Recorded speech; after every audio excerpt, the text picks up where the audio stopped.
አብዛኞቻችን ራሳችን የሚቀይር ነገር ሆኖ ራሳችን የሚለውጥ ነገር ሆኖ ሰዎች ምን ይሉኛል በሚል ሰዎችን በመፍራት ይህንን ነገር ባደርግ ይህንን ነገር ብሰራ ምን ይሉኛል ብሎ ብዙ ነገር ሳንሰራ ቀርተናል። ራሳችን የሚቀይር ፖቴንሻላችን አውጥተን ብንጠቀምበት ትልቅ ደረጃ የምንደርስበት ህይወታችን የምንቀይርበት ብዙ ነገር ሰዎች ምን ይሉኛል ብለን የተሆኑ ነገሮች ሊኖሩ ይችላሉ፣ እኔንም ጨምሮ። ሰዎች ምን ይሉኛል የሚለው ሀሳብ ሰዎች ምንም ነገር ብትሆኑ ስለአንተ የሆነ ነገር ማለታቸው አይቀርም። በጣም ሲናገር የሰማሁት የስብዕና ግንባታ አሰልጣኝ አሸናፊ ታዬ ምን አለ፣ ሰዎች ምን ይሉኛል ይላል። ሰዎች ምንም ነገር ስለአንተ ሊሉ ይችላል፣ አንተ ላይ ግን ምንም የሚጨምረው ነገር የለም፣ ምንም የሚቀንሰው ነገር የለም።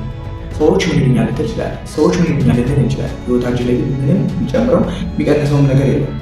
ራሳችን ላይ ካልሰራ ቤተሰቦቻችን ይንቁናል፣ ሰዎች አያከብሩንም።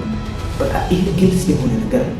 ስለዚህ ራሳችንን ለመቀየር ራሳችንን ለመለወጥ በምናደርገው ነገሮች ውስጥ ሰዎች ምን አሉ፣ ሰዎች ተቹን፣ ምንም ነገር ማንም በሙሉ ድምፅ እዚህ ዓለም ላይ አይሰማም።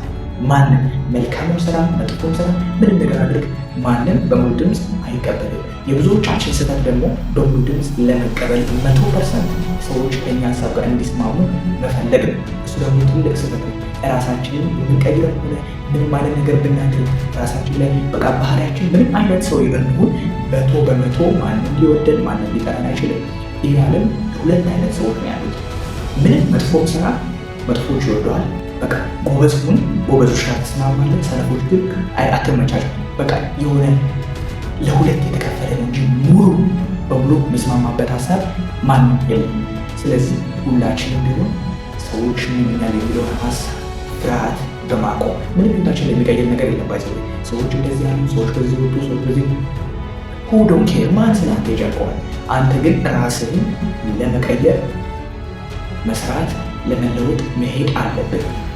አለማቆም፣ ተስፋ አለመቁረጥ መሰረታዊ የሆኑ የስኬት መርሆች ናቸው ብዬ አስባለሁ። ለዚህ ቻናል አዲስ ከሆናችሁ ቻናላችንን ሰብስክራይብ እንድታደርጉ በአክብሮት ጠይቃለሁ። በያላችሁበት መልካሙን ሁሉ ተመኘሁላችሁ።